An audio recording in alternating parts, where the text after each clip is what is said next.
I see the red lights. We're good. All right. Johnny Weekender. Formerly known as. Formerly known as? I don't think that'll Or ever you die. always be known as Johnny Weekender. I've got a funny story about that. All right, we'll get into that as soon as we officially start rolling. Okay. But I want to get you going right off the bat. All right. Are you ready to rock and roll? Ready. All right. I was born ready. Good. Me too. Then I wasn't ready for a while. Then I was reborn again. Reborn All right. again. Yeah. Yep. Reborn again. All right. Looking for the perfect grooming experience for your pup? Welcome to Carley's Fairy Tale Dog Grooming, located at 8 North Main Street in Pittston. We offer boutique-style grooming with a focus on quality over quantity. Your furry friend will enjoy a cage-free, stress-free environment where they will feel comfortable and pampered. At Carley's, we make sure every dog leaves feeling and looking like royalty. Call 541-410-9582 or stop in today to book your appointment at Carley's Fairy Tale Dog Grooming. Welcome to Food Fight. I'm your host, Brian DiMattia's, and I'm here with Johnny Popko, also known as Johnny the Weekender. No, it's just Johnny Weekender. Oh, I added the. People do that a lot. Johnny. Oh, I feel like it rolls off the tongue. Well, when you're referring to the Weekender, you say the Weekender. Yeah, it's not the Weekender. It's not look at Weekender. It's look at the Weekender. You're absolutely right. Yeah. And R.I.P. By the way. My spell check in my phone. I finally started my talk and text started finally picking up that actual word, Weekender. It wasn't spelling it for me. It was spelling something else for me. You know what I mean? Yeah. But you are the host of the Popko Project, and you're also a host of the radio station 96.1, the Popko Project radio experience, right? Yep. A lot of things going on here, but it's kind of like the same thing in a way, but not really, right? Yeah. Well, when I started the Popko Project, 5 years ago, it'll be 5 years in December. And then I got the radio show back. I wanted to kind of keep the branding consistent and not be like, oh yeah, follow my podcast called this, and then follow the radio show called this. So I kind of wanted to keep it all together. Yeah. You know? I think I'm in the same evolution with my food page and my podcast. Yeah. DiMattia's Food Fight Podcast just sounds better. Yep. And you could also look it up to that exact name, and it doesn't confuse people. There's also another podcast called Food Fight that's dead right now. So a couple of them. Get rid of it. Huh? End it. Get rid of the one that's find the person. Yeah, tell them to delete it. I want you. Listen.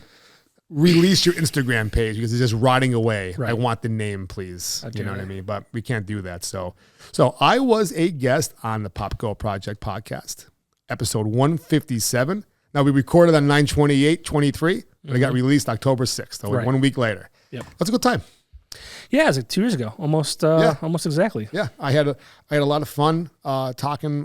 You do yours on the computer sometimes, so we do a little FaceTime. Yeah. Yeah, that's one thing I hate about it. You said to me once, if you didn't have your kids in the house, you'd have some interesting people down in the basement. Right? Remember you said that to me? I did. Yeah. Well, yeah. And that makes sense because you never know. That's why I had Brian here. So if you fuck with me today, he's gonna go get someone to take care of you. I'm pretty sure you can handle yourself. I don't do my own dirty work, John. No, but yeah, I would turn my basement into a studio. But yeah, I have a family at home. No, that makes sense. Know where I live, know where I sleep. Some crazy people coming down in the middle of the night. Not that I've had any crazy guests by any means, but you never know. Well, they were on the other side of the camera. People could have been down in the basement. They could be different people. Exactly. I'm sure there wasn't. They hide in plain sight. Who's the most interesting guest you had? Oh, interesting. I don't even know.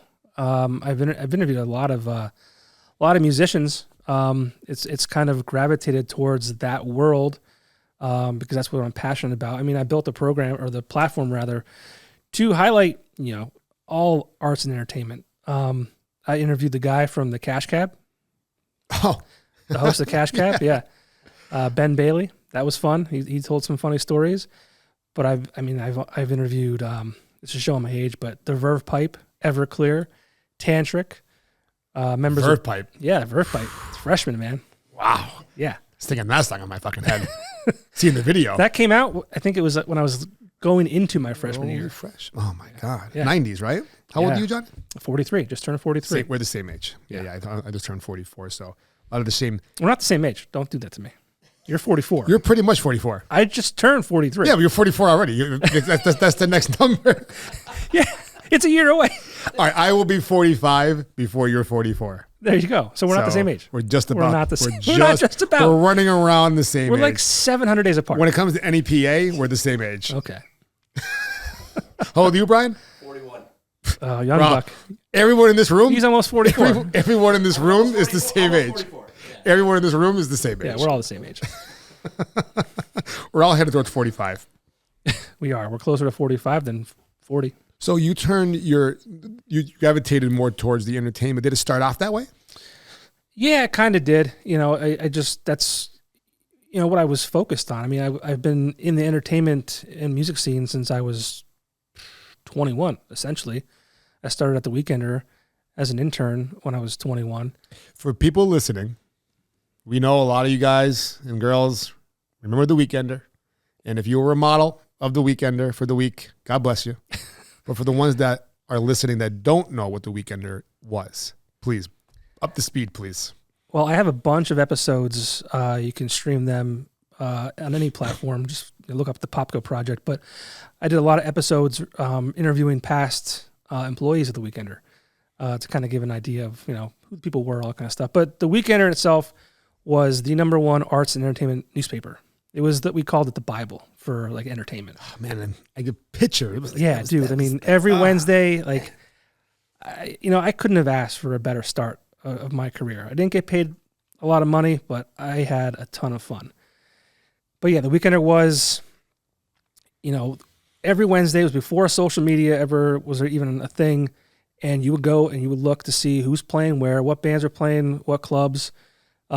Beer specials. They actually had those back in the day. Like you could find Jaeger bombs, $2 Jaeger bombs, baby. Dollar beers, penny till you pee. Remember Shakers up in Dixon City?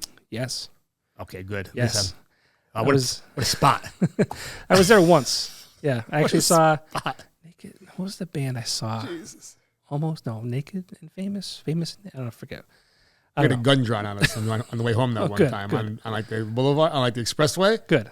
Some guy drove by and went like this. We're like, what the fuck was that? It's probably a BB gun. But when you don't want to see the gun guy's taking a gun out in the window, Yeah. The good old days. Yeah. So the Weekender was anything entertainment. We were on top of it, and we did swimsuit issues, we did model of the year parties, covered a lot of bands. We took bus trips to CBGB's in New York, took trips with other bands to like Philadelphia for Battle of Bands.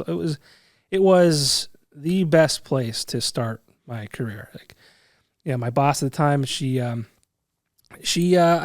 looking back, I probably should have been fired. Like if I had like a real job, and I probably should have been fired a couple times, but thankfully it was very much a learning experience. And I was there for 9 years. So I went from intern to general manager over those 9 years. But the Weekender was, anyone who knows the Weekender knows the Weekender.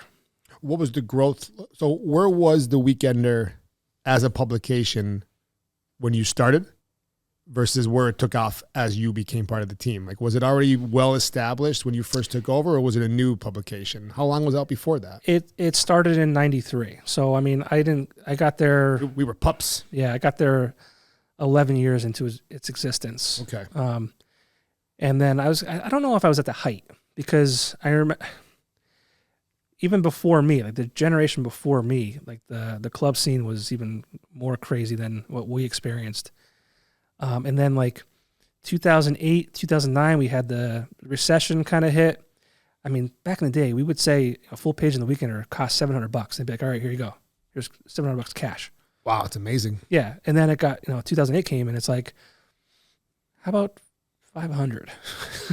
Would you do it for 500? It got, so you got to the point where like you were asking. There was still value there, but people's wallets got tighter. The entertainment landscape kind of changed a bit, and then a year or so after that, like 2009, 2010, social media came into the scene, and that was a place that people could advertise for free, and that was before the whole pay to play thing on social media. Like you can reach your followers without spending a dime. So it's like, well, why would I pay you this much money when I can just do it for free over here? What changed? You said the entertainment landscape changed. What changed? Why did it change? Well, back in the day, you'd have bands playing almost every night, and then when the recession hit, a lot of those venues couldn't pay full bands to perform, so they would turn into, oh, I'm going to pay a DJ $200-300 as opposed to a band that costs $1,000 or whatever it might be. So that changed. A lot of places closed, so there was no longer a million places to play. So it changed drastically. That's a shame. It is. It is. So a lot of venues, a lot of bars closed during that recession. Yeah, it's unfortunate. Yeah. What was I think I drove by it the other day. I think it's in Wilkes-Barre. I could have swore I was sitting right next to it, the red light. It was a biker bar down here in Wilkes-Barre. Yes.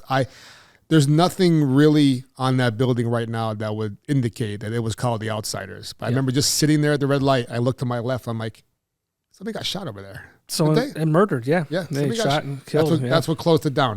That was one of the points. I hate to say it, but nail in the coffin. Yeah. And then right up the block from there was that crazy Turkey Hill. Yeah, that was a real crazy spot.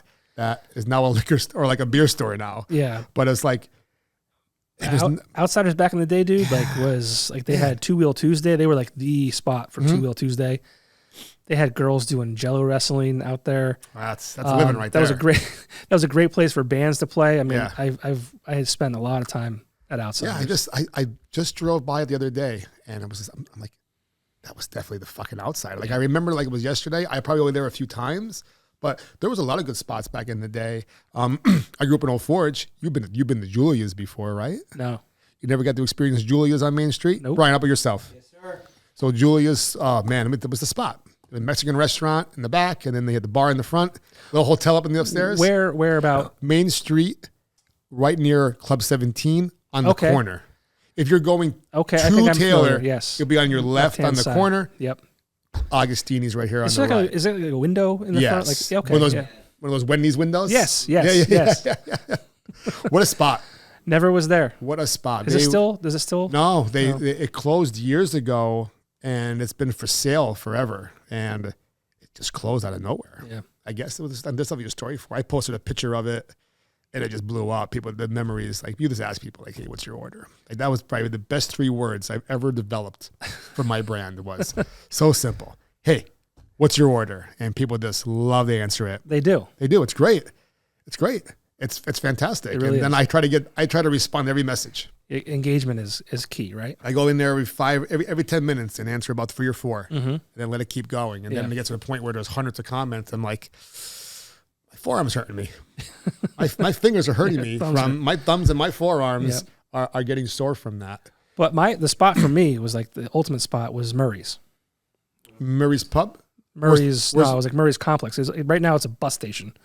Where was that at? On Penn Ave, right? Pennsylvania Boulevard. On the boulevard, under the water tower. Yeah, it's torn down. It's the bus terminal now. Okay. But that was like, dude, Greatest place ever. best place ever, dude. Like I feel bad for my wife because my wife is 4 years younger than me, so she turned 21 right after it like closed. That was the place to go on Thanksgiving Eve. That was a fucking night. Is this still a big night? Not anymore. That was, man, I remember being like one Wednesday, I was sick as a dog, but I was fucking going out. You had to. We went to Tinks. Yeah. I got thrown out. You know why I got thrown out? I'm at the bar. Happy hour drinks are still going. Sure. The bartender is ignoring me, helping this person, back and forth. Finally, it's my turn. He goes, what do you want? I go, 2 happy hour, whatever. He goes, happy hours, been over for 2 minutes. Yep. You fucking moron. I go, what? I grab him by the shirt, go like this. Bouncers are there. Yeah. They threw me out. Yeah. I wasn't asked to leave. I wasn't placed outside. I was movie thrown out. Ran back in to get my buddies, and they threw me out again. Nice. I could feel the water on the floor from the bathroom in the back overflowing. Remember, he's always overflow? Yeah, all the time. Tinks was a place, bro. It was a good spot. Tinks was a fucking spot. It was a good spot. Tinks in the so I always forget Tinks in the Woodlands. They had their underage clubs. The Galaxy was the Woodlands. That was Evolution. Evolution's the Woodlands. So the Galaxy was Tinks. Yeah. Nothing like under 18 night. I always say that's Thursday nights during the week, the and then you have death. adults up there. It was a crazy fucking scene. That was always like I could tell like when a business was about to go under is when they started like let's do underage kids. Let's invite them in. I'm like, you got like 6 months left, and that was typically how it worked. Things was crazy. Yeah. What a scene. It was different back then. It was. What's the biggest, I mean, we lived it. What's the biggest difference between the party scene in the area, the entertainment scene in the area now from 20 years ago, even before the recession? Well, it's these phones. I mean, the internet, it killed everything. Like, I love the internet. Blessing and a curse. I always say that. Like, you're not wrong. The internet has done so many great things, but it has killed. Like, there's no reason to leave your house anymore. There's no reason to leave your house. You can get food delivered to your house. You can get groceries delivered to your house. You can gamble on your phone. You can watch any movie that's even in the movie theaters. There's no reason to leave. There's zero reason to. You don't have to go out and meet girls out in the bar. You can do that on your phone. Swipe left, swipe right. I'm thankful I've never had to experience that life. But yeah, it's rough out there. I hear. It's fucking rough out there. Okay.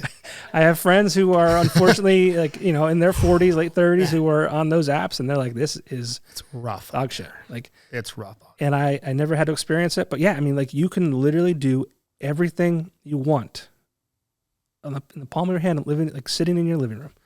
Number one reason parents bring their kids into the gym for jiu-jitsu lessons: too much screen time. To get off the screen time. Yep. Either they're getting bullied or they're too much screen time, or both. But screen time is get them out of their rooms. Yeah. Get them outside. Get them out of here. I let it go on too far. I love the parents that come in and just throw themselves under the bus. It's my fucking fault. I gave them, one day I needed some peace. I had some work to do. I gave my son my phone, gave him the iPad. I realized how well-behaved he was when he had it. So I used that as a crutch for the last 6 months, but now it's out of control. And I need to get it away from him. Mm-hmm. It's easy. I'm not a parent, but I see it. I'm around my girlfriend's girl. I see it. Yep. I see how easy it is to get them to shut up, but teaching them manners is a lot better. Yeah, it's tough. I mean, I've got 2 children. There's a time and place for it, right? Yeah, exactly. Like, my son's very active. He's in baseball and basketball. I brought him up to the MMA up in Dunmore just to have him check that out. I think Come to Wilkes-Barre next time if you get opportunity to. Yeah, I mean, he's definitely interested. Like, we Come down and see me. We watched some fights together, UFC fights, and he's like interested in it. But yeah, so like, and then my daughter does. I mean, she's 3, so she does like dance on Saturday mornings. But I mean, we're guilty of it too. It's like, we need to make dinner or help my son with his homework or whatever. So it's easy to be like, here you go. You try to manage that, right? It's not like, don't spend 5 hours on it, but we do it too, though. Yeah. I scroll for half an hour. I'm like, what the fuck just happened? Well, I think as a society, there's a couple things. Like, we're busier than, I think, maybe I'm wrong, but I think we're busier than ever before. Everything's more accessible. And it's just easy to do. It's like I said, you're trying to cook dinner or get laundry done or whatever it might be. You got a million things to do. Like, people are working past 5. It's a lot. I mean, even kids' sports, you can probably see that. Like, it's more of a business now than it was ever before. My brother took my niece to play softball all year round. Mm-hmm. Yeah, travel leagues. You guys were playing softball game. I go, softball? Yeah. It's snowing out. It's 14 degrees. Right. Oh, they play inside. Yeah. Like, he goes, yeah. They fucking play inside. Yeah. They can't get away from it. Yeah, my son's very good at baseball, and I'm very apprehensive to get involved with like the fall travel league stuff, just because, or travel league in general. I don't want that to like consume his life. And he's never asked me about it. I don't think he's aware of it yet. Mm-hmm. But I don't want that. I want him to be a kid. Yeah. I want him to be a kid and just like listen, like, how many of these kids are going to go to the MLB? Realistically. Yeah. Maybe one out of the, however, like, if that, like, it's crazy. Like, how much money parents spend, like, in their travel into different states and hotel rooms and dinners and all that. It's crazy. I think a lot of that too is the parents living through that. Yeah. They didn't get to do that when they were younger or whatever it is. And I know some kids don't like playing their sports, but their parents are like, oh, you're doing it. Yeah. I remember when I was playing sports, is like, every kid has their own bat now, their own $400 bat, their own helmet, their own bag. Our coaches would come with a big black bag. They dump it out. Yeah, the equipment bags, man. Yeah, grab the bag. If you can't find a helmet that fits you, wear your hat. Put the helmet over the hat. Top. Yep. If it's the bat's too heavy, just choke up. We all used We all used the same bat, or I used my buddy's bat. Yeah, there was like always one kid who was like an only child who had their own stuff. Everything. He had his own equipment bag. The Ken Griffey Jr. spikes. The bat sticking out of the back. Yep. He's got his own fucking baseballs and shit. Dude, I'll go to like different things and like these kids have like these rolling bags that have 4 different bats. The bags are bigger than they are. It's crazy. But going back to what started this conversation, Yeah. social media. Yeah, And the phones. Yeah, 100%. Yeah, it's changed how we do everything. Everything for good and for bad. Yeah, yeah. You think more for bad than good lately? Are we headed towards that? I think so. I think so too. I think so. too. Yeah. I'm happy it exists. Yeah, My brand started on the phone. Yeah, You know what I mean? we can do so much. Yeah. Like when I started working in the restaurant business 20 years ago, I didn't have a cell phone. No. Well, I might have had an AT&T flip. yeah, No, even when I started, I had a pager. Cell phone. I'm pager, work phone. I get a picture of Marvelous Mugs back in the day, getting a page, 16, hostess, getting a page, ignoring the person that wants to get sat to go over to the code what this girl I was seeing at the time sent me in the text. Remember they used to send like the codes? I never had a pager. Lucky you, because trying to decipher what letters these fucking numbers mean was torture. Remember that, Brian, by any chance? No, he's younger than us. You know what I mean though? Like so like you might send like a 3-word message like I love you or call me later. But you don't know what it means because it's in number form. Okay. But they're typing out the numbers for the appropriate letters. Okay. So you have to decipher what the fuck it means. But usually it turned into getting frustrated and just calling them like, hey, what the hell was that text?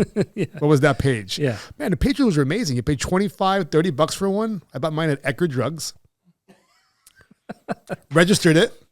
I never paid anything else ever again. Right. Because it worked off radio waves. It was always out there. Oh, what a time. Yep. And then the cell phones came out. Yeah, and The phones were easy back in the day. I mean, the social media in general is just like, I don't get caught up in. I'll read comments of people, but I'll see people just arguing back and forth. I'm like, if you spent the amount of time you're spending fighting with people that you don't even know online, like doing anything else, going to the gym, learning how to cook, doing anything else, literally, you could master something, anything. I don't know where people find the time. I don't have the time to do it. I don't want to do it. Like it's crazy to me. Politics are crazy on social media. It's that's about as much we're going to get into that. But yeah. people, I bet they lose sleep over it. Oh yeah, 100%. Lose sleep, lose friends. Yeah, a lot of that's happened jobs, in the past 8 years. Lose friends, jobs, family. Yeah. Relax. It's crazy. Take it easy. Nothing's that important. Jesus Christ, you think they give a fuck? No one gives a fuck. No, they don't give a fuck. And relax. Relax. You a boxing fan? I am. Well, I mean, I wouldn't say boxing. We got Weekend Fall Brawl was last week. We still got the sign up. I saw that being promoted. Yeah, it was a good time.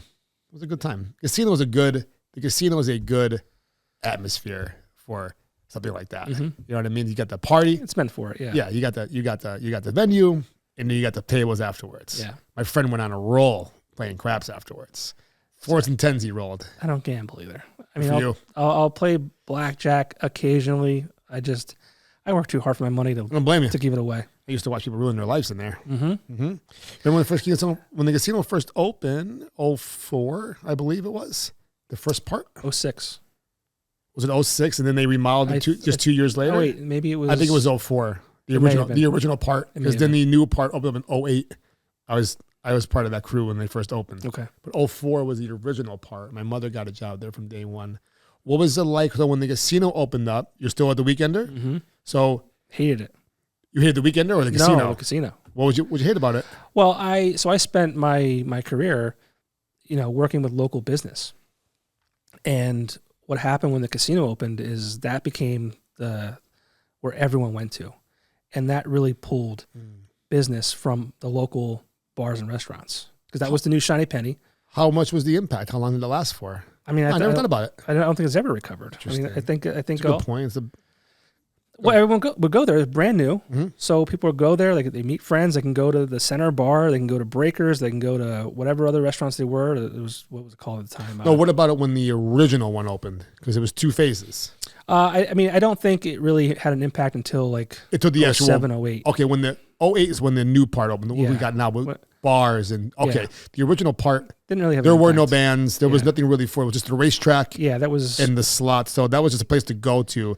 the bars around that definitely got busier. We used to go down the street. What's the hell? The one little dive bar down there. It's down. Cracker Jack. Yes. Cracker Jack. Like dollar shots of Southern Comfort. Yeah. I wonder how much shots cost now. Probably $3-4. I'm way out of the game. I can't even imagine how much a shot of So Cold costs now. We used to get go to $4. Go to Diskins up in Manuka, get a $1 beer and a shot for like $3. Yeah. Yeah.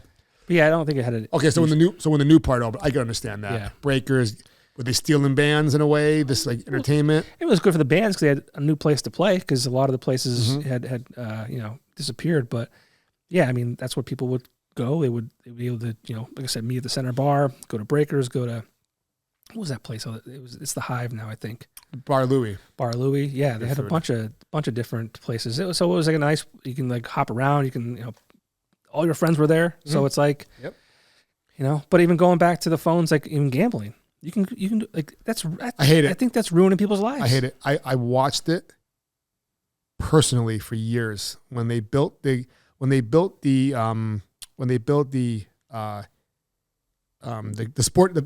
sports book in the casino. Then they legalized on the phone. They had the app for it. I'm like, see, the thing is, when you have people betting with bookies, people betting with sports books. The bookies, if you don't pay, they're gonna come kill you. Witnessed my friend get the shit kicked out of him by a bookie. I'm like, why don't you help me? I'm like, why did you pay him? Yeah, you deserved it. Yeah. Why did you double down on Monday night? It's your own fucking fault. You know what I mean? So he needed his lesson to be taught to him, and he did. The guy threw him off the porch, anyways. So there's that. But then also with the sports book, you need to pay. You need to go there with cash. So if you're in your house and you say, okay, I want to bet on the game tonight, you have to go to the bank, get cash out, drive to the bank, drive to the casino, place your bet. Now you can do it in the fucking phone. Mm-hmm. There's nothing to remove the temptation. Right. Driving there, taking the money. That's not the best idea. That's not a good idea. Right. But on the phone, it's a good idea because right now in your mind, you're obsessed with it. Mm-hmm. You don't have to get dressed and leave the house and go to get cash and go to the casino. Yeah, it's not physical cash that you're working with. I think it's fake. It's fake money. One, for two reasons. One, I watched people gamble their lives away at the casino over the years of working there as a dealer. But also, it's unnecessary. It's unnecessary. It's not a good idea. And now they're everywhere. Everywhere. Now it's amazing if you're inside the casino or anywhere on the property, you can't open up any other gambling website. Oh, really? It's impressive. Wow. Like, what are the other ones? Like, I can't even think of them, the name brands. Like there's this DraftKings. Thank you. Like FanDuel. Yeah, he's trying to open up DraftKings anywhere on the property. They block it. Doesn't open up. Like edge of the parking lot. Right. It won't open up. Pretty interesting. But their app will though. Yeah. Their app it's gambling like that is just unnecessary. Yeah. It's dangerous. It is. I think you can scratch off lottery tickets now on your phone. Really? I think you go to the PA lottery and they give you like a virtual lottery ticket and you go like that. That's what we need. If I'm wrong about that, you can correct me. But I think it exists, and it's probably on its way, like scratching off dollars. Then, how do you feel about all these machines everywhere too? All the games of chance. I can't believe that a casino even allows that. I can't be happy about that because it's like a slot machine in these businesses. Exactly what it is. But again, it's too accessible. Mm-hmm. This area is not a wealthy area, and I think it's predatory to a degree. And I agree, 100%. And years ago, PA approved 10 smaller gaming licenses for smaller places that had to be X amount of distance from everywhere. Right. But they made them too expensive. And I think all the casinos in the state got together and be like, let's not have any of these fucking things open up. Mm-hmm. Like Mohegan could open up a place 30 minutes from Mount Airy if they want to. And then Mount Airy could do the same thing here. But it's like, what's the point? Yeah. You don't need that much. But you build casinos, people will come. Yeah. Do you remember when they used to crash bars that used to have those games and they were like pulling the machines out? Like they were poker games. Yeah. They were like, now it's like, okay, we're going to give this to you. Bridge Street in Old Forge still owes me money for a royal flush. That fucking bartender lied to me that morning. She goes, no, we don't pay out on that. So still owe me. What do you mean? You owe me for a royal flush. Like I think thousands of dollars. Thousands of probably. dollars. Jesus. She knows who she is. The things you could do. Yeah. Remember Bridge Street? No Forge? I don't. No. So I remember talking about this to you when we had you were on my show. I grew up in the country, Hunlock Creek. Okay. So I didn't get out of that until I was 19 or 20 when I started college. or what, starting 18 when I was 18 and I started college, but I moved out of my house when I was 19. So I didn't even like enter the quote unquote city living until, Okay. I was early 20s. So Hunlock Creek, isn't there a cafe or a restaurant up there that makes really good pizza? Somebody recommended it to me. I don't know if it's Hunlock. I hear it. I can't think of the name of it right now. But Hunlock Creek sound. How far is Hunlock Creek from here? About a half hour. Okay, I think it's the right place I'm thinking about. I can't think of the name of it. But I think Hunlock Creek. my buddy Jay Nardone sent me a, you know what? Let's find it right now. But he's like, you should get up to this pizza place because they want somebody to come up here. And they feel like they're too far away. Is it Reds? No, that's not it. No, Reds is like Sweet Valley. How dare you? Where the fuck is it? Oh, here it is. Why did these pictures go? These pictures go away on my phone sometimes. Oh, that's not it either. There's like Stone Creek is out there. Creekside's out there. Creek. That sounds about right. I can't find it on my fucking phone. I'll get back to you on that one. All right. Yeah, I'm having complete mind blank, which happens a lot. I just went to Stone Creek for the first time. Stone Creek. Is that it? Stone Creek restaurant? That's it. I don't remember. It's Stone Creek. It used to be the Hunlock Creek Tavern. Yeah, but it's Stone Creek is what I'm talking about. That's Well, exactly what they I'm have a talking wing about. night on Mondays. My mom still lives out Hunlock Creek. Mhm. So Stone Creek. she'll go Is to. that the place that was doing like the super hot chicken wing challenge? Like I don't not too long know. ago? I don't know. That sounds terrible. But they have 50-cent wings.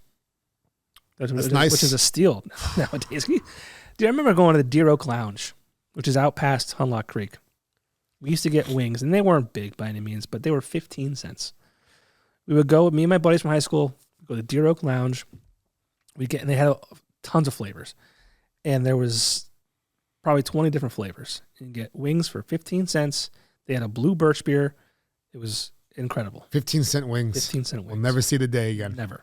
I was somewhere, and I got charged for lettuce. I got charged for celery and ranch. That fucking fires me up. It does. $1 for ranch, $1 for celery. Does that? Oh, they're the same food price. You can get a bottle of The ranch amount for of money they're making Yeah. off of charging you that, Yeah. and the wings were like, I don't know. What do you think about fucking fired up. Now, I'm not faulting restaurants for doing this because I could not imagine owning a restaurant. But what do you think about the 3% surcharge?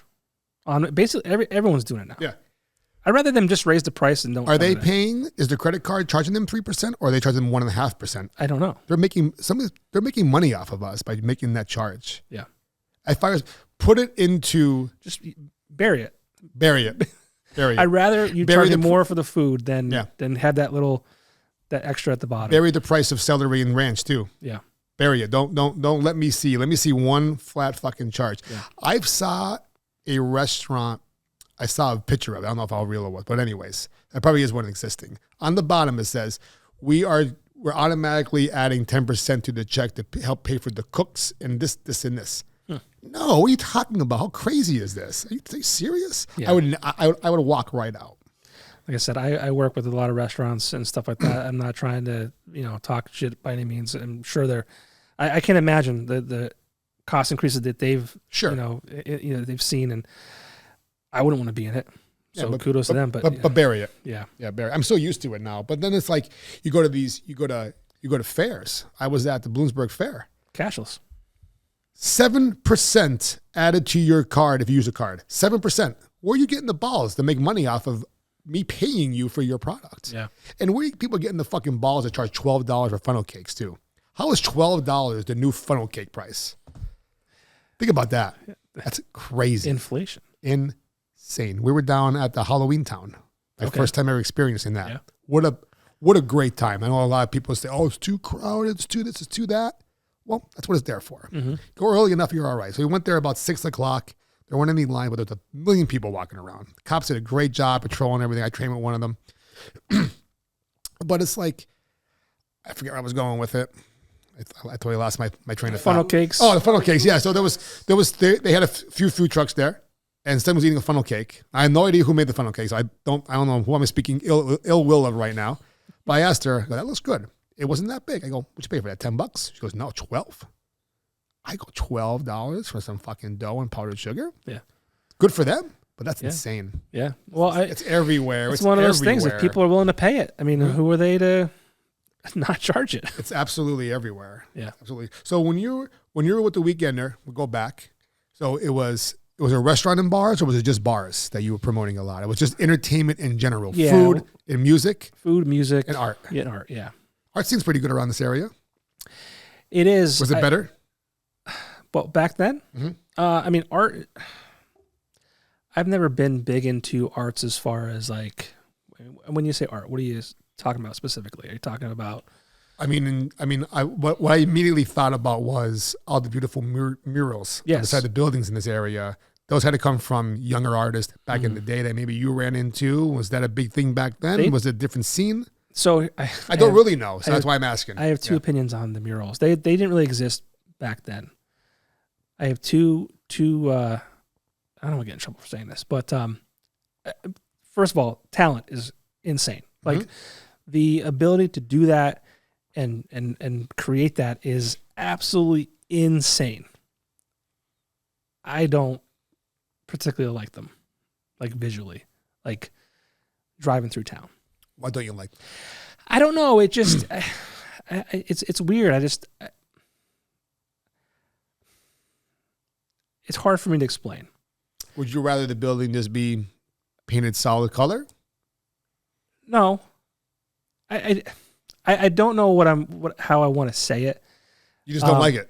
It's Fair. not for me. It's not for fair. me, but I think it's beautiful. Mm-hmm. I mean, the ability, I can't even imagine where you even start to do that. Like that's just insane. You ever see the side of Goldstein's Deli? Yes. The whole building. Yes. Yeah. It's insane. They're all nuts. I mean, they're beautiful. I'm not sure how to explain what I'm trying to say. I got you. So I don't want anyone to take it the wrong way because, Yeah. talent's talent. I don't care where you put it. It's they're beautiful. But yeah, I mean, I get you. Yeah, I get you. So, how many restaurants and how many bars did you see in the last 25 years? Open and close, rotate, last a month or two. It's unbelievable. Tons. It's a rotating door. Tons. What's the biggest factor in a failing entertainment business, restaurant or bar? What do you think over your experience of years of doing it and covering it? I think people putting the money in the wrong places, wherever that might be. Whether it's we just had a $20,000 night. Let's go drop it at the casino or do whatever with. It's just like just putting it in the wrong places, not running it like a true business. And the bar. I think a bar in general is like that. I mean, when I was a kid, I wanted to own a bar. It's a cool thing to do. Like, oh yeah, like partying and drinking, everyone's having a good time. But also, I think a lot of things happen. You have a lot of things to consider as far as what being a bar owner. I mean, the liability insurance, I'm sure, has changed over the years. DUI instances have increased. I'm not condoning drinking and driving, but I mean, back in the day, people were going out drinking way too much, but they weren't worried about, the consequences. Yeah, I know that. They weren't worried about it. And now it's a bigger deal. I mean, you can ruin your life getting a DUI. Yeah, absolutely. But in the same sense, we didn't have the access to Uber and Lyft. It's true too. Like the kids do today. Also, you could be held responsible for a lot of your actions a lot easier these days too. Simple picture. Yep. Video on social media. Yep. Hey, look at I was out a month or so ago at the casino with this person I was dating at the time, no longer speaking to. And the alcohol is flowing like water, and I'm not even drinking really. I'm not really anything. I'm just being there trying to hang out, and they're running into people and knocking them over, and the guys are like, what the fuck? I'm like, hey, yes, I'm sorry. That's the times where, like, I'm not, like, imagine, like, oh, look at food fight, can't handle those fucking women in the public. I mean, like, oh my God. And it'd be so easy to do. Yeah.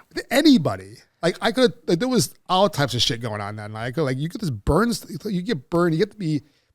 I have to be conscious of what I do outside because of my job. Sure. I teach kids. That's the bottom line. Yes, I want to keep my brand alive and I want to keep my brand clean, all that kind of stuff. But I worry about my image with the children I teach first. That's important to me that these parents trust me to bring their kids in to our gym and have me be their instructor. That's my number one goal, is to keep my image clean because of my job. It's also nice. I want to try to keep it as clean as possible anyway for what I do here. But it's important, and people don't think about that a lot. Well, I still talk to a lot of bar owners, and I won't mention a name, but there was, so a guy got bumped by somebody else. They were just walking through the crowd. The guy got bumped, stumbled, and stepped on his girlfriend or his date's foot, broke her foot. Jeez. They tried to go after the bar. There was an instance where there was a fight. Started inside, got removed. There's some things happened outside after they were removed, and then the guy that got beat up or whatever didn't go after the guy who beat him up, went after the bar. There's no accountability. Jesus. And I mean, as a bar owner, do you want to pay those insurances and all that kind of stuff? Like, no, it's not been your fault. It's not your fault. It's never your but again, fault. this guy that got bumped, it was just a casual, like, I'm walking through a crowd, got bumped, and he stepped on his girlfriend's foot, and it broke it. Let's sue the bar instead. They would? I don't know. I don't know the. Can you imagine? How crazy is that? But, I mean, blame the person that it was. Go after them if you really want to do something. Or it's an accident. It's an accident, yeah.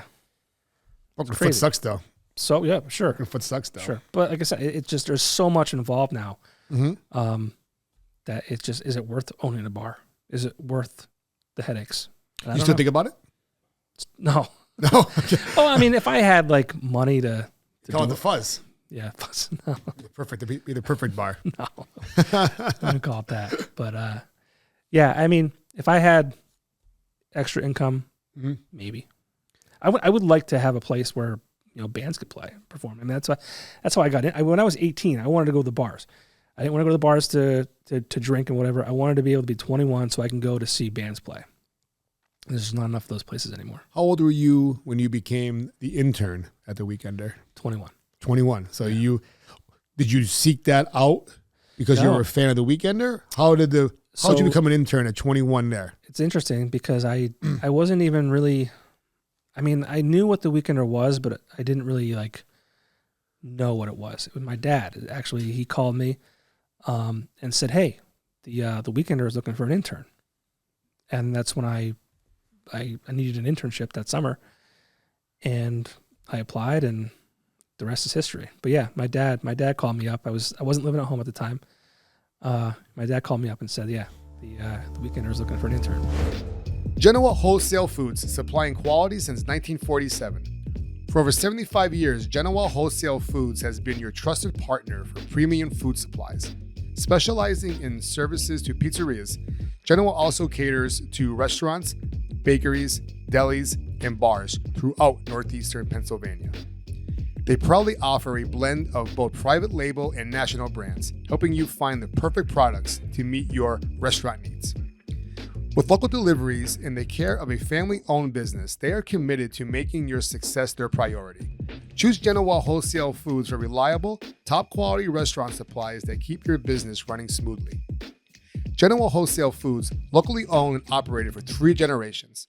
Call Genoa today at 570-823-6142 or visit them online at www.genoafoods.com. Did you think you would turn an intern and then stay there forever and become the GM? What was that road like? Well, it's funny because when I was an intern, I said to myself, one day I want to be the GM of this company. But that was me as a 21-year-old, like, pipe dream.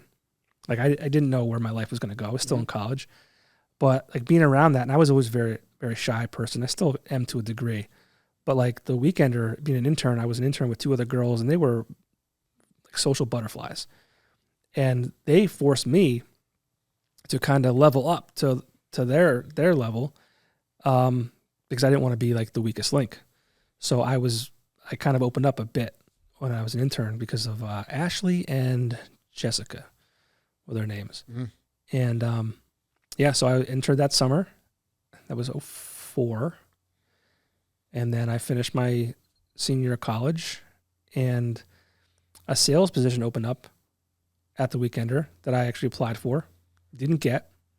Janelle got it over me, which it all worked out well. I was upset at first, but then I got the marketing internship, which is where I interned for. So I got the marketing job. Christina Dugan, her name was. She had moved on, and I was like kind of next in line.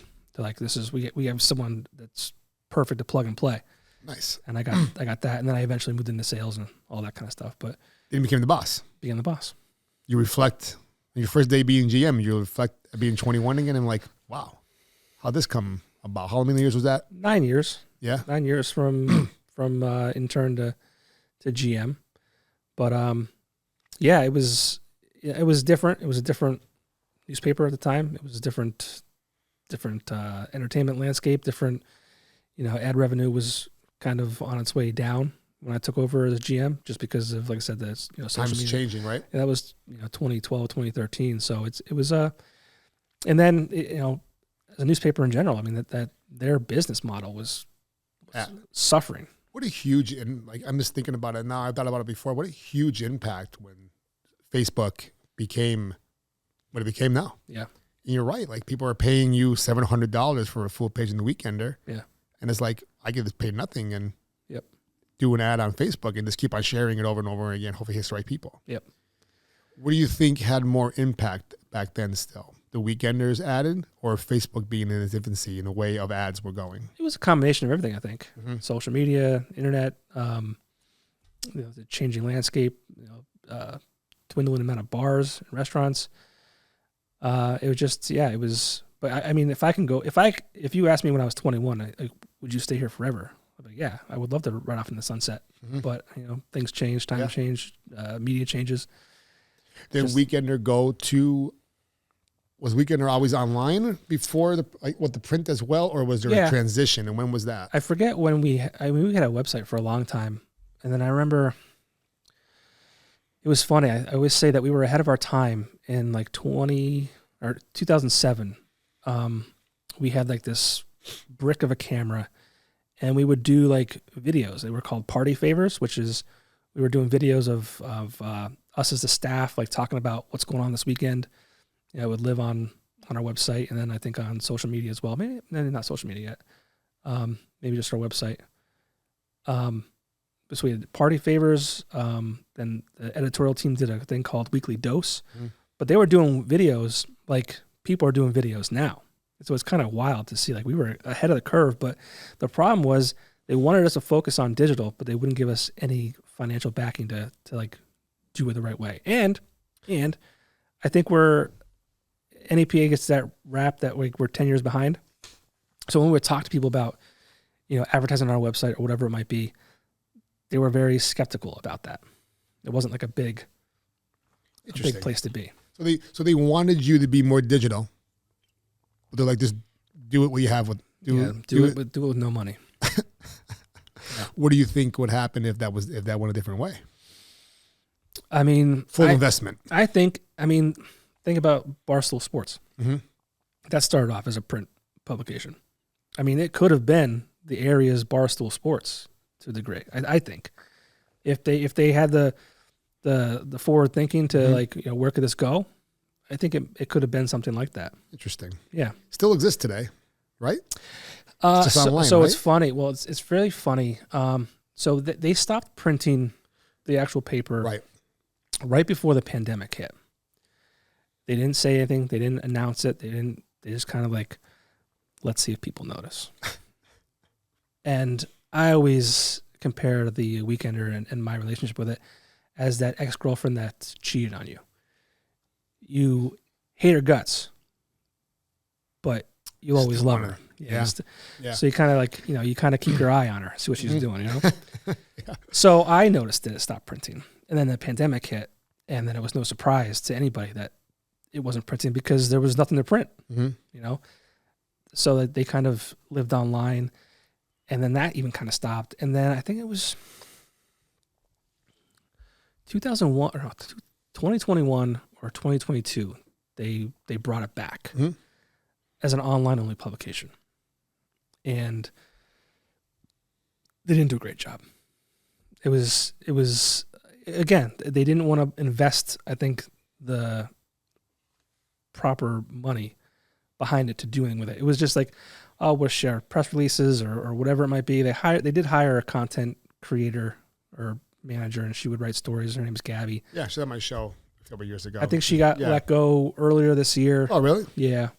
And then it's been, I mean, I think it's still active. Like I think some stories from the Times Leader are kind of shared on that as well. It's probably just like you hit post and it kind of shares to all the websites. That's too bad. It is, but I mean, how do you fund it? Right. You know, you got to get creative. You got to, I mean, and how do you compete with, social media? Social media is tough. It is. Social media is tough. We do all of our marketing through social media. Yeah. Through Google Ads. Mm-hmm. And then I don't do that. Jess does that, but I do our Instagram page for the gym, our Facebook page for the gym. I do all of that, and it's free advertising. Yeah. We don't put a dime into it. I get 100,000 people see our Instagram page every month, and a lot of us non-followers, which is great because those are the ones that we want to come in the gym. Right. And when people come into the gym and say, "Hey, I saw one of your videos," it's great. And I'm like, it's even better when they come in and say, "Hey, I saw one of your food fight videos." Yeah. I love that. Yeah, I've seen a lot of businesses really kind of dive into social, even lately. Just like a lot of videos, and I just saw Sabatini's are getting really heavy into like, and that's what people want to see. They want to see like the pizza being made. Yeah. They want to see those things on their feed as they're on their couch scrolling through Instagram and Facebook. It's crazy. That's what it's all there for. TikTok is the same. TikTok's a huge search engine. Like TikTok's like, we go out on vacation sometimes, my buddies, and like they're looking at TikTok to see where they go eat. I'm like, I need one of those. And I have a TikTok account now. It's doing great. Yeah. The first one got hacked, but the second one's doing much better. You know what I mean? So the Popko project. So what's the difference between your podcast and the radio experience? I know you said you want to keep the branding the same, but there has to be a difference. There's a difference. So the podcast is the long form conversations. That's where you get to learn more about, the local artists or national artists or whatever it might be. The radio show is on Fuzz 96.1. It's on Saturday mornings at 10 o'clock.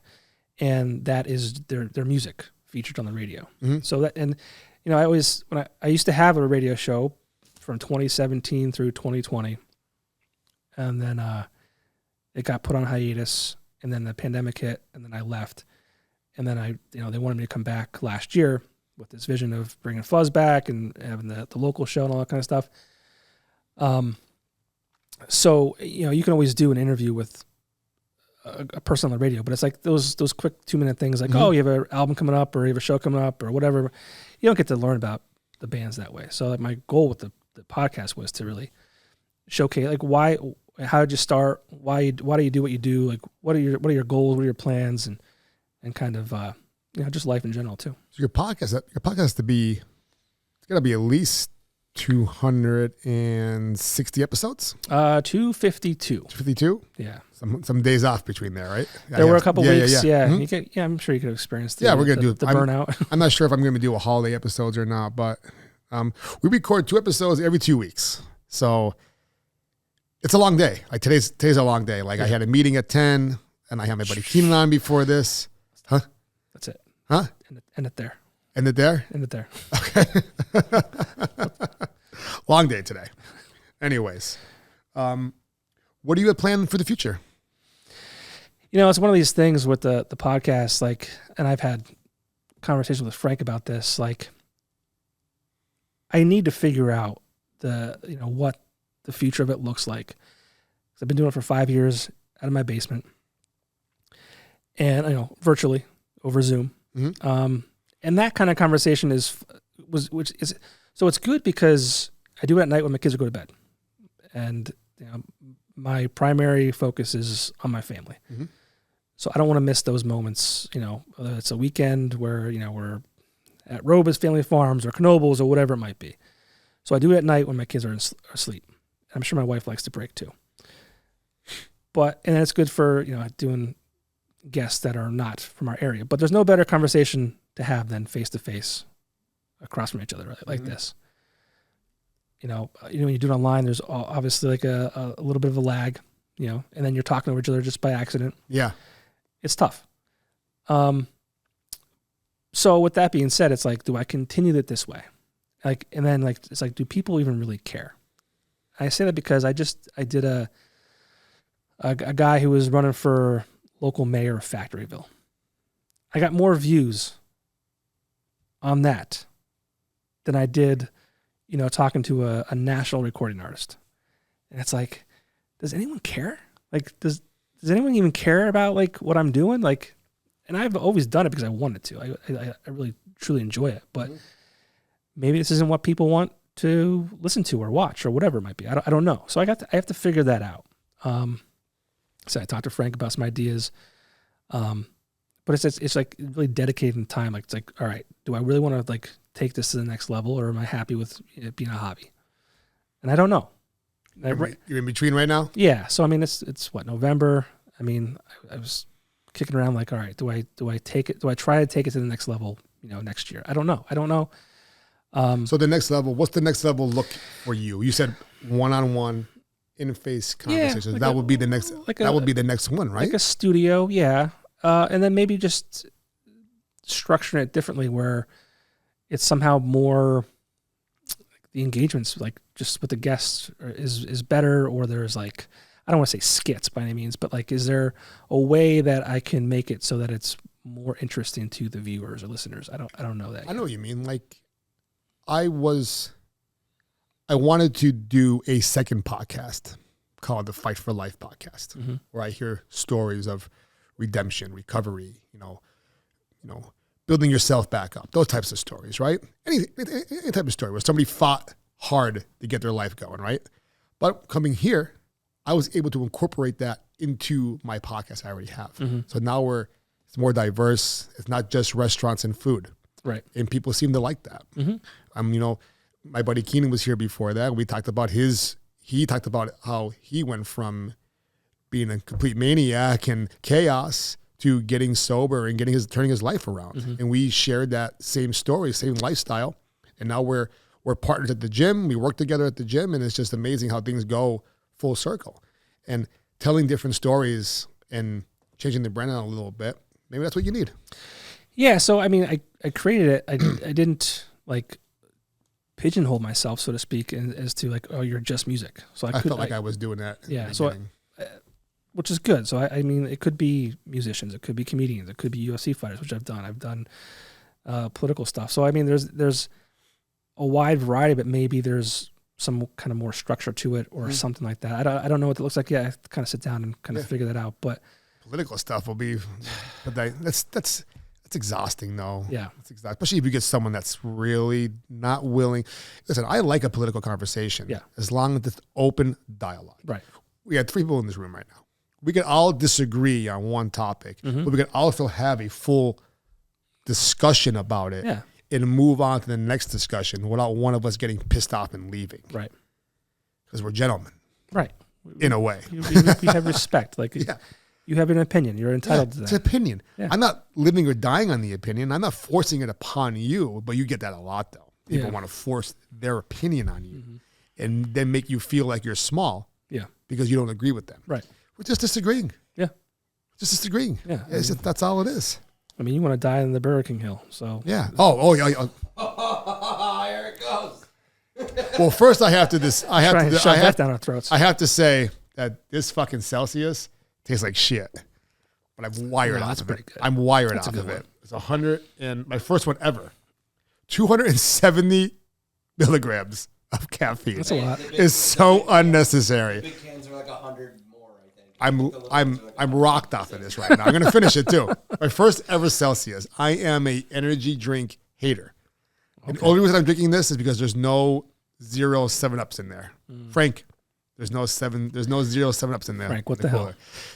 I look forward to the cherry 0 7-Up in the cooler, but it's not there today, so I can't have one of those. So I'm wired out 300 milligrams of caffeine. Damn you, Frank. Still the best break room in the area. You know why? I was welcomed in there. Like, no one tells me no. No. There's no no's. There's nobody being selfish about what's in there. No. Put that drink back. Yeah, they walked me in. They said, have it, whatever you want. I said, oh, okay. Make sure you check the freezer before you leave.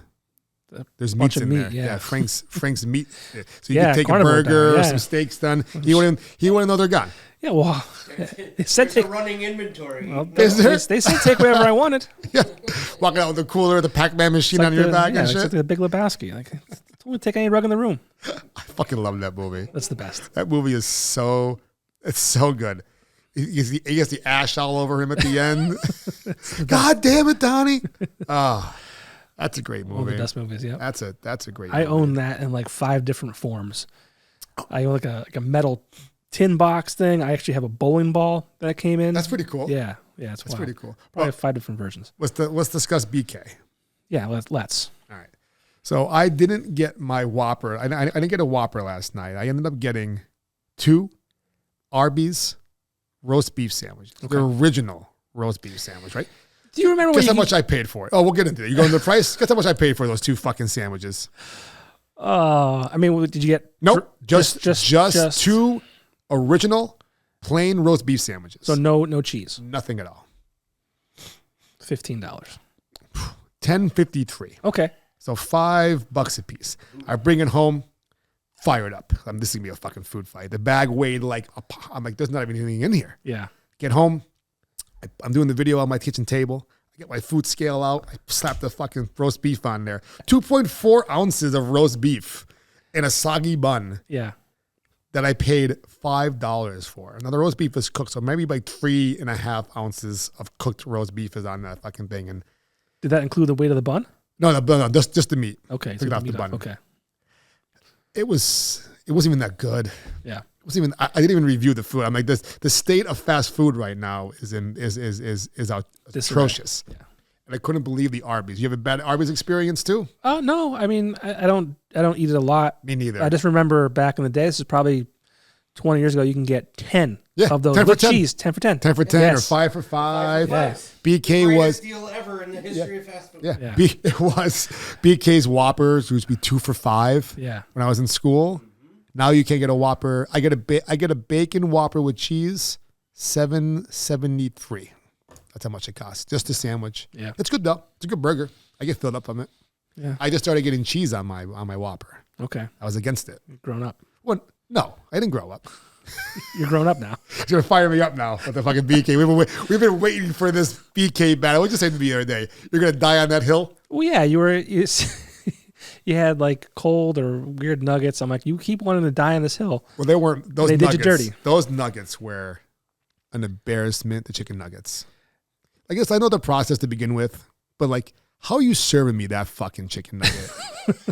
It was ice cold. You bite into it, and the meat was here, and there's this much space between the other top of it. This is a Happy Meal. This is not happy at all.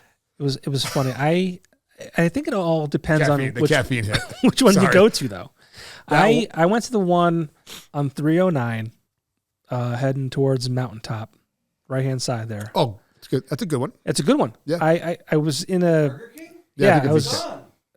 The one on, They closed the one on 309? in Mountaintop? No, before No. before you Before go up the mountain, up there. right by Perkins is there. Oh, yeah. right by that intersection there, the Blackman Street. Yeah. It's on Blackman The Street. legit, On the corner. Yeah, The landmark Mountaintop one is closed. Oh, Like, you know how everybody says, where do you live in Mountaintop? Left at the Burger King. Oh. That one's closed. Anyway.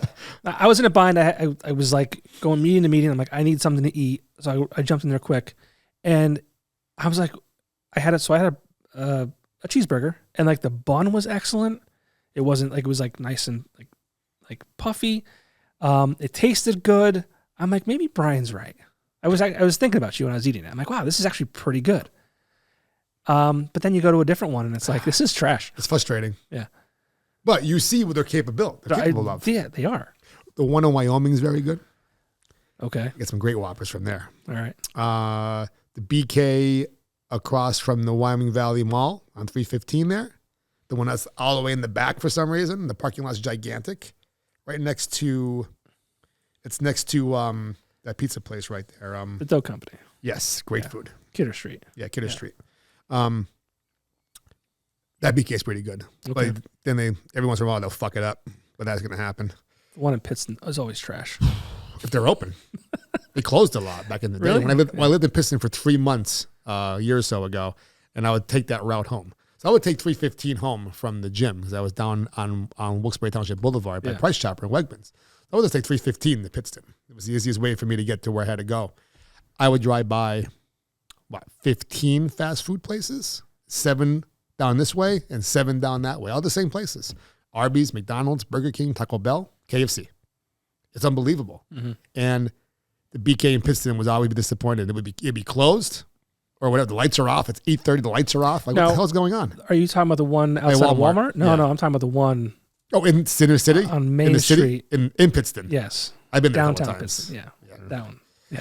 The one, my hometown where I currently live. I'm not going to say if people know where I live. Don't go to that one. Okay. I don't go to that one. I don't know what the fuck's going on there. I walked in there one day because the line for the drive-thru was too big. So I'm like, I don't mind going inside. Sure. Go inside. I walk in. The manager goes, don't put those fucking fries up until I tell you to. I walked right out. Who are you screaming at back there? Some kid. Yeah. Relax. Yeah. So I don't go there anymore. I won't go to that Taco Bell by Burger King outside of Walmart. I like a chalupa. Okay. If I go to Taco Bell, it's a chalupa supreme, either steak or chicken. Every time I go there, and it's not a lot, but every time I go there, the chalupa is always like dried out and like falling apart in my hand. Yeah. That sucks. Yeah. It sucks when you get the food that you know what it's like, what it's capable of. Like going to your favorite pizza place for some slices and they fuck it up that day. Mm-hmm. I'll come back, but I'm still eating this trash right now and I'm not happy about it. You know what I mean? Yeah. But yeah, you wanna die in the BK hill. Oh, I'm on the hill. I'm on the hill, bro. So I'm the the one. favorite? I'm in the castle. Is that your favorite? Yes, my favorite BK? fast food. All right. It'll never change. McDonald's, I can't do it no more. You know what was really, really good last year? The fucking the chicken Big Mac. Okay. It was like 2 big chicken nuggets on there. It was really good.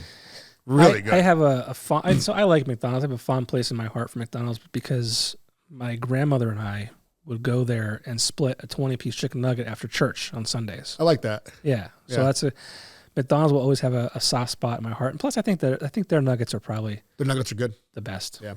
I had my friend Jocka Bird on my show a few months ago. She works for the Ronald McDonald House in Scranton. I never knew exactly what the Ronald McDonald House did until I went to meet her up at the house up in Scranton, and she came on the show. I have a whole fucking new respect for McDonald's as a business because the way that was created and how much money they put towards it as well. So that's great. Yeah, and I know I round up now.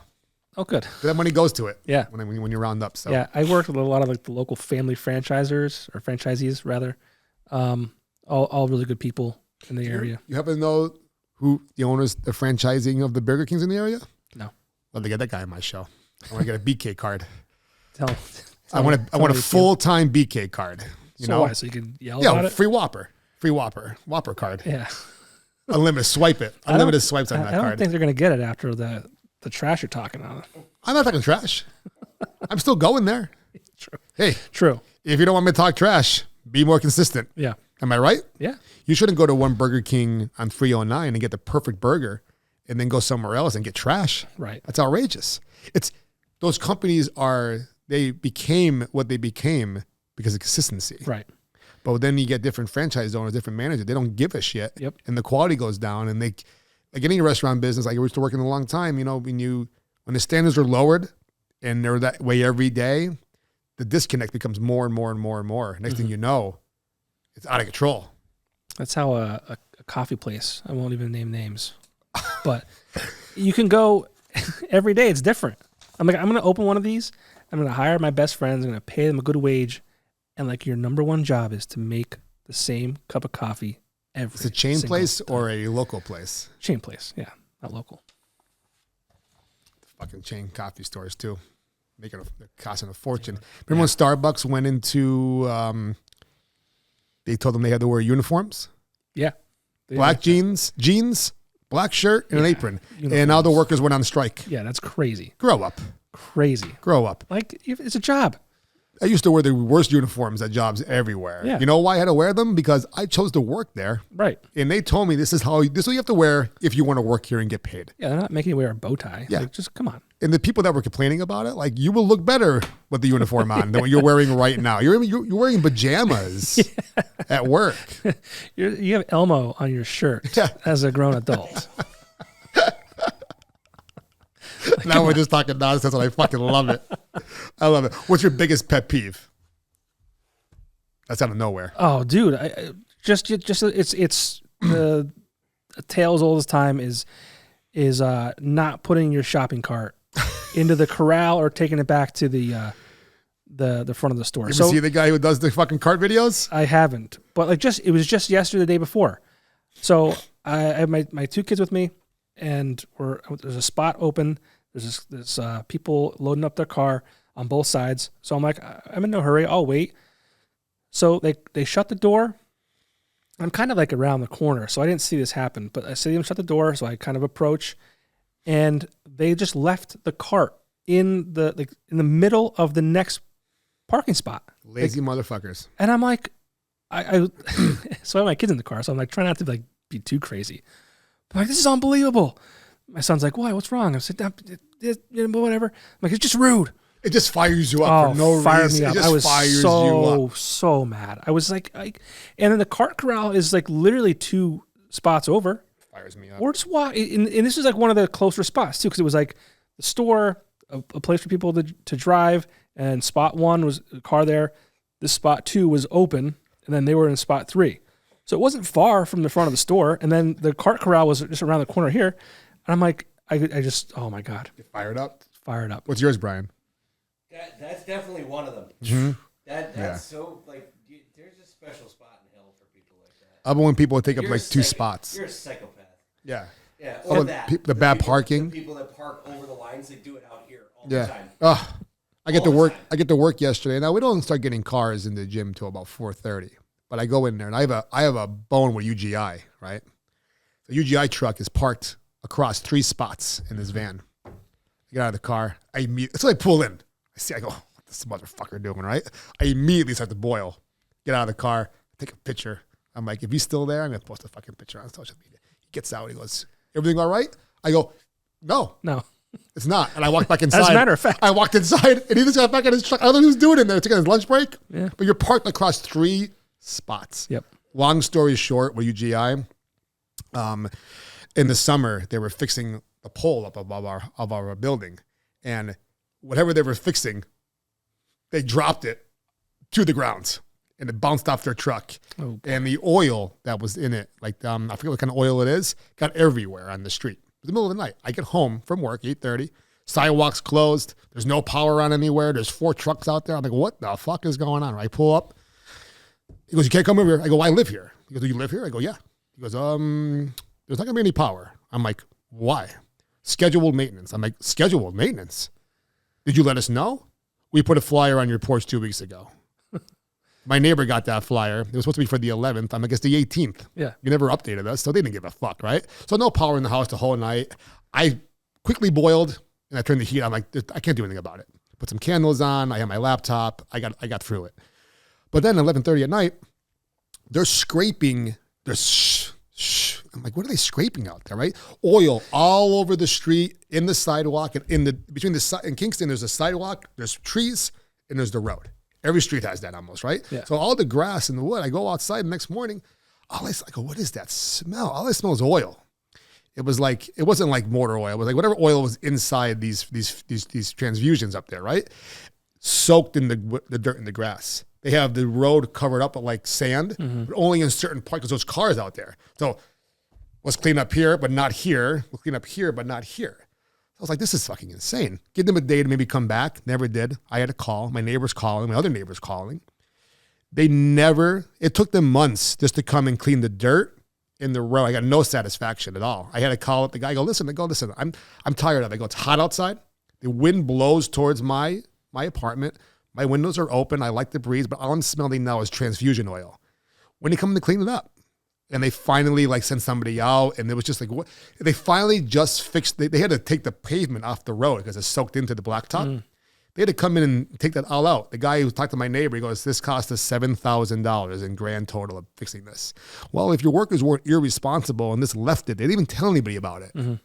I threatened to go to the state. I'm like, if you don't figure it out, I'm going to go to the state, and they're going to come and clean it up. They finally cleaned it up. But what a disaster. Yeah. But if it was my power bill, maybe keep raising it. I emailed the guy. I go, you guys have no issue on raising my electricity and my gas bill, but yet you don't give a fuck about the oil being outside here. Right. I go, wintertime is coming.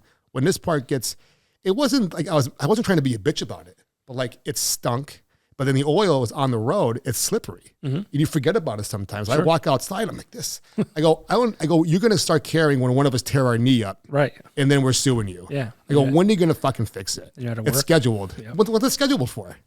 If it's scheduled, what days is it scheduled for? I'll let you know. If it's not scheduled, then is it? Oh, I'm sorry. I get fired up. Oh, my God. UGI coming after you. But there's a guy online called the Cart Narcs. Yeah. He throws he'll be on point of view. You don't see him. He must be wearing the glasses or he has around his season, right? And if the person like say I go out, I leave my cart next to it, he'll throw a sticker on your car as you're driving away. And like, what's your fucking problem? Like, what's your problem? I'm not putting the cart back. Yeah. You're so lazy. Oh, it's funny. Yeah. It's funny. You'll probably see it now. I will. Yeah, it's funny, man. I won't even look for it. I'll just see if it pops up. Oh, absolutely cracks me up. All right, a couple questions before you head out. Okay. Actually, a few. All right. Two is only a couple. What's your favorite food? I love a good steak. What kind of steak you eat? Well, I mean, a filet. Yeah. I mean, elk if I can get it. That's good. Yeah. That's good. Yep. How are you getting that cooked? It depends. It depends on because I feel like every restaurant is different. If you say medium rare, some places it'll come out like Mooing. almost rare. Yeah. But then if I can get a good medium rare, I'm good with medium rare. Mm-hmm. I don't like when I order my medium because a lot of times you get medium rare. Yeah. It's more rare than medium. Is, so I just get medium anymore. That's that's my go-to. Yeah. But like that's what I'll always ask. I'm like if I say medium rare, like what does that mean to you? I agree. I'm in the same boat with you. Yeah. What food could you eat 24 hours a day, 7 days a week? Pizza, man. Answer. Yeah. I mean, what's your favorite spot? I've got a couple.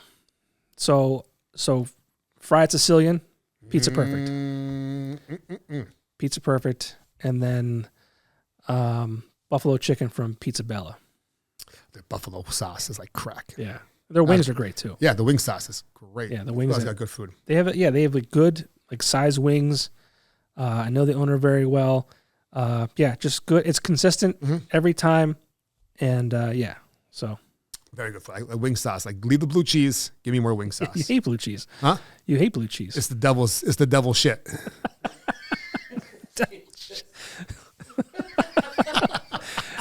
I don't like the just chunks. like root beer is the devil's piss. I don't like the chunks. Me neither. That's the devil's shit.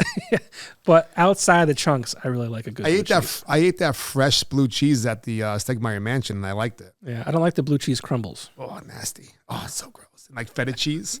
I went up to the Greek Shack up in Mountain Top. You ever been there? No. Recommend it. I saw your video. I'm posting the review, and I got to have part 2 coming up. But I told Dimitri, I go, listen, Dimitri, I want this bowl you're going to make us, but please don't put feta cheese on there. I do not like it. He brings it out. He goes, maybe you change your mind. I'm not going to change my mind. But I tried it. And it was so, I went, I just spit it out. He goes, okay, maybe not. I go, I told you. I know what I like. I tried it, but the food up there was delicious. You ever had baklava? No. Holy shit. That was good. Oh, yeah. It was quite amazing. What's your last meal? You're on death row. I saw you doing those videos. That was funny. In Vegas. There was 20 before that the microphone wasn't working for. Oh, Jesus Christ. Some really good. We did 20 of them, and we didn't test the mic. Usually because it always works, but I learned my lesson, right? Yeah. But someone that didn't record were great. One guy almost killed me. Looked at me. Like, I started chasing. I started walking with him. Yeah. He was like this. I'm like, oh, fucking, I gotta get away from him. I had it on. But then my 2 buddies I was with, Joe and Josh, they're cops back here. He's like, maybe you shouldn't chase them down. I'm like, you're a good point. Yeah. So we went to watch one in the back, and not one of them had like good volume. I'm like, Yeah. oh my. I'm sitting there like completely defeated at this point. I'm like, that was exhausting. Mike's running around recording them. You know what I mean? But I'm also like, I really want to have some of these to bring home with me. So we did another round, 20 more. I still have a lot more to post. Yeah. Some of them are great. I had bands come up from like the Lehigh Valley area. So they would drove like 45 minutes to an hour.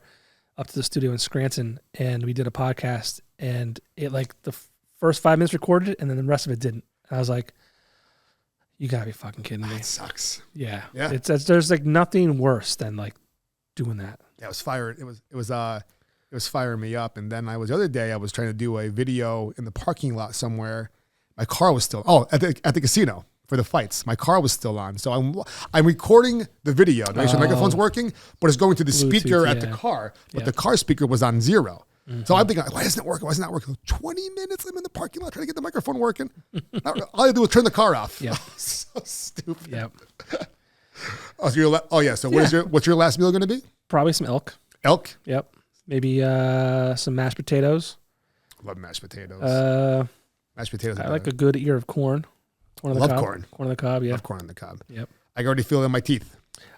Yeah. So you ever go to the stand on Wyoming Ave? Like right past I know what you mean. Boscov's, Nova, right-hand side. So you're going... Oh, yeah, 100%. I can see it there. Yeah. That has like the best. And I didn't get it this year. Yeah. Nova's fucking crazy, isn't it? Dude. How do they clean that? Steam it at nighttime? I don't know. They have to steam clean it. Dude, like that's like the most anxiety-riddled 2 hours. And Brian can probably appreciate this. Like my kids have a great time, but like my daughter is a psychopath. Yeah. My son is very like... He's careful.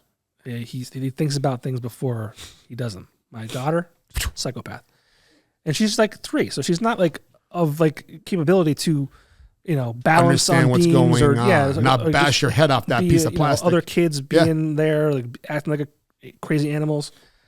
It's the most fun yet riddled with stress. We're at the Sky Zone the other day. My girlfriend's daughter she's doing good, but then there's this little baby. I'd be 3 years old. Mm-hmm. No supervision. None.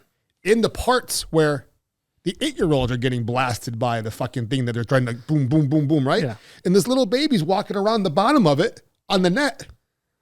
And my anxiety is going through the roof. I go to the guy, are you watching this girl? The one worker that was there. I go, you watching this girl? He's like, what? I go, the fucking baby in the pit. Are you watching the baby in the pit? Here comes the mother. Baby oh my God. Oh, where were you? Yeah. This kid's this big. Yeah. I probably look like a psychopath. Like I'm like on top of my daughter. Like while she's doing this. Like, yes. I'm not letting that on my sight. Yeah.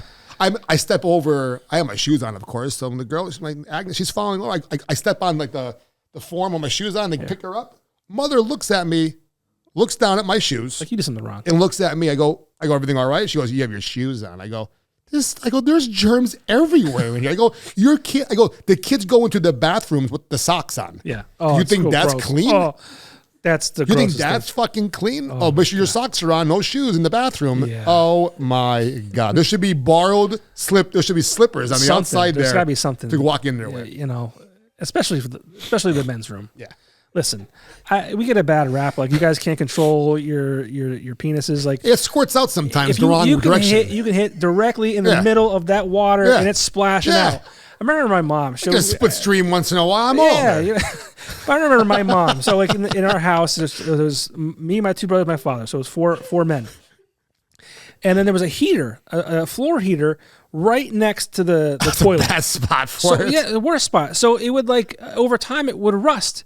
And my mom, and I don't know, it's like if she didn't understand how things worked, but she was acting like we were pissing directly onto the heater. I'm like, oh my God. It's got a mind of its own sometimes. Well, there's that, right? But like you could pee directly in the center of that bowl and it still splashes out. We can't control that. What the fuck? I agree. I'm still on it. How do they have to steam clean Nova at the end of the night? How are you cleaning the whole entire area? Isn't there some kind of like infrared or something? Like, remember they were like during COVID, you can put your phones. Yeah. UV, that's it. You think they're doing that there? Maybe, I don't know. You think they clean it at all? I would imagine. Oh my God. I would imagine. There's germs everywhere, bro. Yeah, my kid. Yeah, he. Foot, hand. Was it hand and foot? Hand, foot, mouth. Whew. Yeah. I don't want that. You see what happens when you get that? No. So the kids get real sick, but then the parents get sick too. They get you get like a red vein going up your arm, right? Adults are less susceptible, but the kids, it's rough. Yeah. Fuck all that shit. My kids had it like last summer, and they lost their fucking fingernails. Ooh, Jesus. What? Yeah, it's a side effect of it. Oh, so it's been around since last year? It's everywhere. Oh yeah, it's it's a thing. Jesus, fuck. They lost their fingernails? Well, I think it was like the second day of school. Wyoming area was already sending shit. No shit. Yeah, it happens in daycares all the time too. Yeah, it's dude. They should steam clean them. Steam clean the kids as soon as they walk in. You're clean though. You're clean. Put some soap. No flu here. Yeah, what's the shit they put on you? Like in Shawshank, they fucking put the delousing powder on you all over you. And it drives me crazy when they put the powder on you and they spray you with the hose and give you a towel. Like only half my body's wet and only half of me still has the powder on it. What am I drying off? Spray him down. We could do this forever. I have to go to work though. Yeah. All right. Well, Johnny Weekender, this was a great episode. Formerly known I as. fucking laughed my balls off. According to ChatGPT, it's still your nickname. Oh, no, real quick before you leave. So my wife was in Colorado. Okay. This was just like 2 months ago. She was at a pharmacist convention, and someone grew up here, but they lived in Colorado, or they were living in some different state, but they had been at the same convention. And so they're talking like, I forget exactly how it went, but he goes, Popko, that sounds familiar, that last name. And her coworker was like, yeah, from The Weekender. He's like, Johnny Weekender? And I was like, holy shit, that name It's never still going to exists? die, bro. It's never going to die. Yeah. Well, I appreciate you coming on Food Fight. I'm glad we finally got together. When am I coming on the radio show? I just stick myself in there? Well, yeah. Well, I mean, like, again, I don't have guests on the radio show. That's fair. I guess there's no spot for I just play music. Food Fight on there. Every Saturday morning, 10 a.m., Fuzz 96.1. Nice. Popko Project Experience. Awesome. When does your podcast come out every week as well? I was typically on Fridays. Okay. I was doing Fridays. Nice. Yeah. Nice. It's hard to find out which time is the best. It's just, that's what I was doing Fridays. Just fucking let it go. Yeah. You know what I mean? I do mine Thursday morning, 6:30 a.m. Yeah. If you're going to listen, that's the day it started. I just keep it going that way. I'm used to it now. I got some partying gifts for you to go. Oh, sweet. All right. So some of my table sponsors here. You a big granola fan? Yeah, I put it in my yogurt. Yes, it's great in there. Yeah, Greek yogurt. I was supposed to do a blind taste test with you today for the granola, but I did not prepare for that. But my sister's granola, she makes that over in Wilkes-Barre. She makes it homemade. Her name's Laura. She makes it homemade twice a week. I got there on Tuesday. She was baking it, rolling it. So that's a fresh bag I have for you. She just made it. And then Jay Nardone over at Genoa, he's one of my table sponsors as well. He's been with me from day one. He's also trains with me at the gym. Okay. Are you a sweet sauce fan? Yes. Oh, you are. You ever have our Carolyn? So Old Forge is joining the sweet sauce. So our Carolyn Janelle's. Okay. One of the OGs. All right. Started making sweet sauce. They launched it the day of the festival in Scranton. Okay. And I don't know if I never knew it, but they make a thin crust Old Forge style pizza. So it's the same exact dough that you would normally get from their normal size, but they just cut it in half and they roll and they put it out. Put some sweet sauce on there, some cheese. They've been doing the hot honey and pepperoni. Ooh. Everyone's doing that. Love that. Everyone's doing that. So we'll get that to go with you as well. So you have animals? I do. A dog and a cat. You have a dog? So one of my main sponsors too is Carley from Carley's Dog Groomers in Pittston. Pass her every day. Yeah, nice. Yep. Nice little boutique in there. Mm-hmm. I was just there the other day and the dogs in there are amazing. Done? Oh, okay. Oh, you're going to get the beard blowing? I'm actually 1 week out of I usually every 2 weeks for my haircut because of my beard. Yeah. But I forgot to make an appointment. So now I have to wait a week and just be hairy as fuck. Okay. Yeah. Then we have Happy Boy Sauce. Brogan, my boy Brogan. Yeah. Yeah. You had that before? Oh, yeah. It's great, isn't it? Yeah. Love it. I found my His jerky's good too. Oh, yeah. Well, not the hot one. You want the spicy one, right, Brian? Spicy one's freaking incredible. I'm a puss. I was on fire that day he came on the show. I was like, I almost died from it. Yeah. But that sauce is great. I get the boneless chicken thighs. Yep. Saute them up, put that over it. Mm-hmm. Man, oh man. Better than any sauce I put on there. Yeah. All right, my friend. Cool. I appreciate you coming Thanks on. for I had a great time. Yeah, me too. All right. My name is Brian DiMattia's. I'm the host here of the Food Fight podcast, where we record at Conversion Works Media.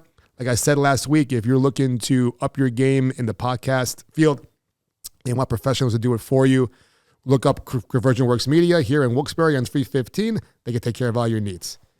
That's it. Cool. Right. All right.